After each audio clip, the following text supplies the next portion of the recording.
Last year, I opened my sermon with the image of my Bubby and my Zadie, my grandparents, separated by the glass window of a nursing home. Unable to join Zadie inside due to COVID protocols, my Bubby stood outside his window, in the summer heat and in the winter's cold of Detroit, Michigan, speaking over her cell phone as she smiled at him. They were both together and alone, lonely and loved.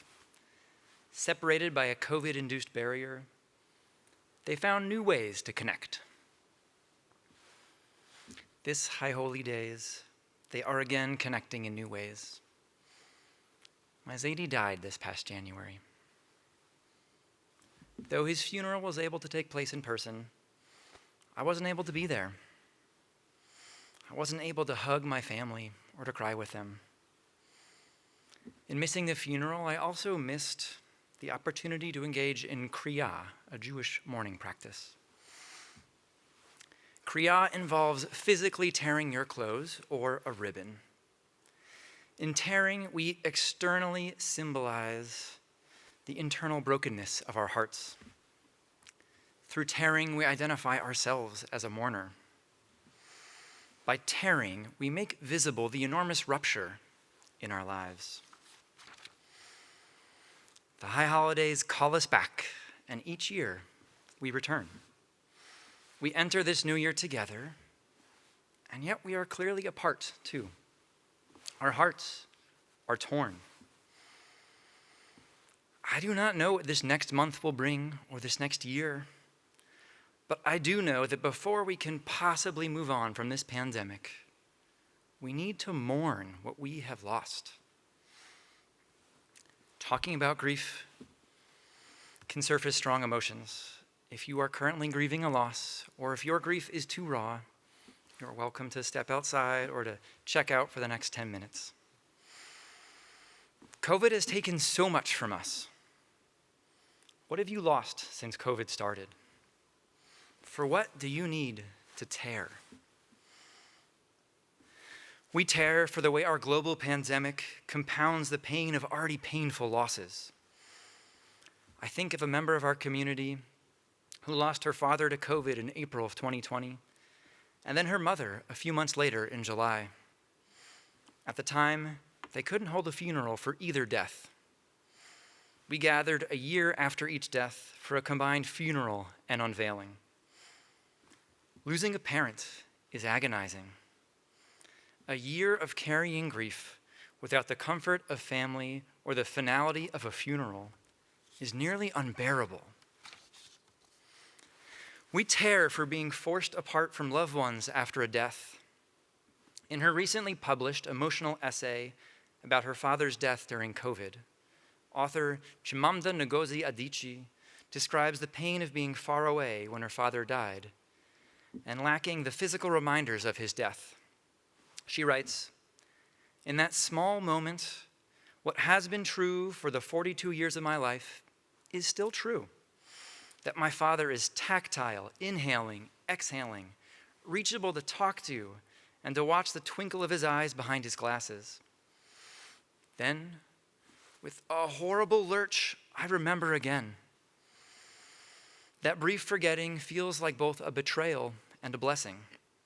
Do I forget because I'm not there? I think so. My brother and sister are there, face to face with the desolation of a house without my father.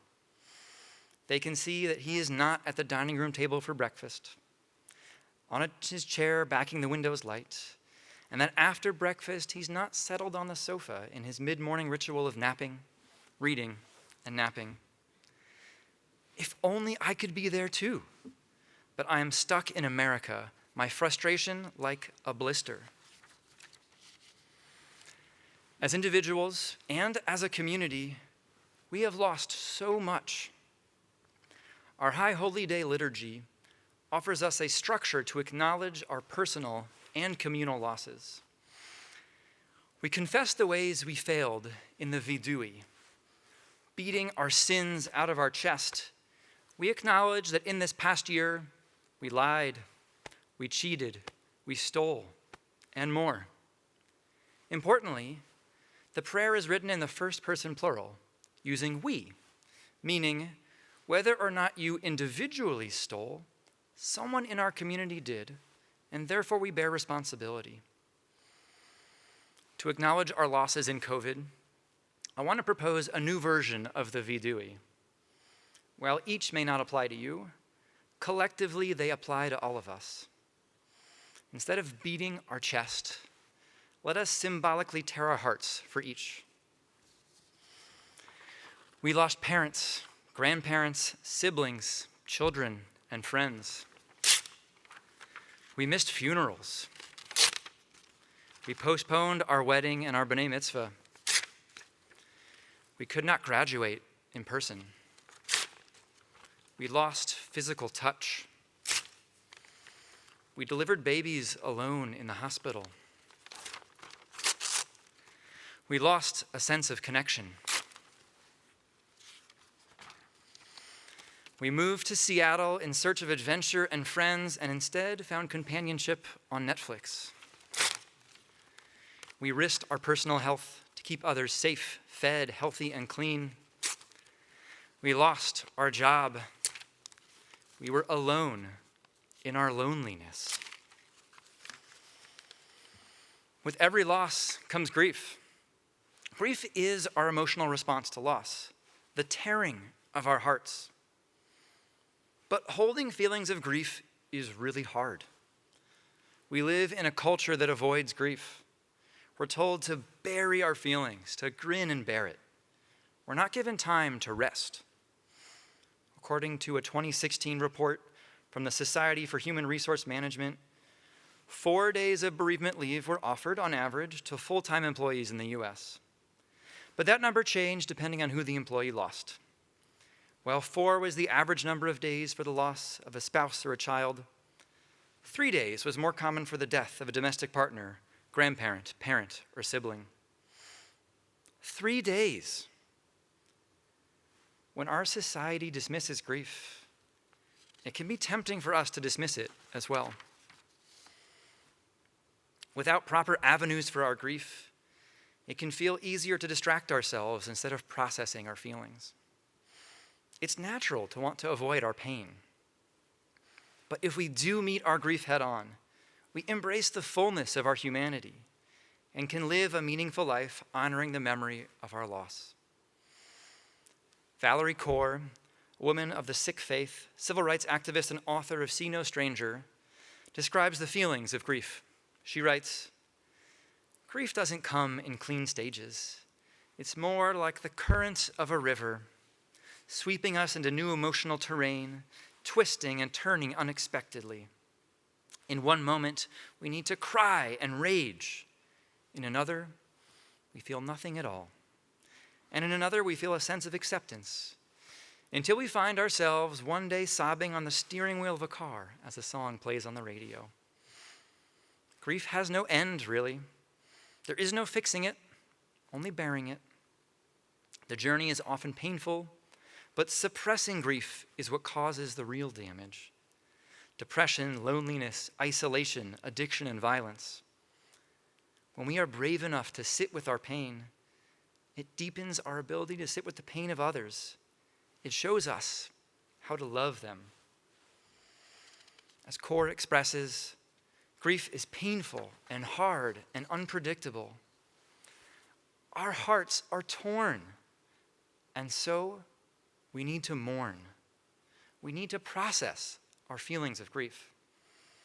Thousands of years of loss honed our Jewish tradition's mourning practices. Whether or not you are mourning the death of someone, I want to share the wisdom of our rituals. Immediately after burial, a mourner sits Shiva. From the Hebrew word for 7, Sheva, the first week of mourning is the most intense. Mourners orient themselves inwardly instead of outwardly to the world. They traditionally stay in their home and do not tend to their outward appearance. They sit on the floor and share stories of the person who died. More than sitting on the floor, Shiva necessitates that we sit in our grief. As much as we might want to turn away from the pain, Shiva keeps us right in it. Shiva reminds us to make space to experience the pain of loss. Our Jewish law codes instruct us when it comes to kriya, tearing our clothes as a mourner. They say when a parent dies, we tear every layer of clothes we are wearing until our heart is exposed. Shiva gives us the space to expose our hearts and the pain in them. In doing so, we, 1, acknowledge the reality of our loss, and 2, experience the pain of grief. 2 of the 4 main tasks of grieving and mourning as outlined by the American Society of Clinical Oncology. Mourning allows us to accept what has happened and eventually move forward, recognizing that our lives are changed. Shiva teaches us to turn into our grief, even when it's hard. But Judaism teaches that we cannot stay in that intense period of grief forever. Eventually, we need to turn back to life. After those 7 days, and then the first 30 days, we take incremental steps back to living. After a year, we reorient toward life. And then every year, we remember. While the feelings of grief may not fit clearly into those periods of time, we mourn in order for us to continue our lives. In this 1.5 years of loss, grief abounds, but it's up to each of us to choose how to mourn, to expose our torn hearts, and to sit in that pain. What is tearing at your heart right now? Be present with those feelings for a moment.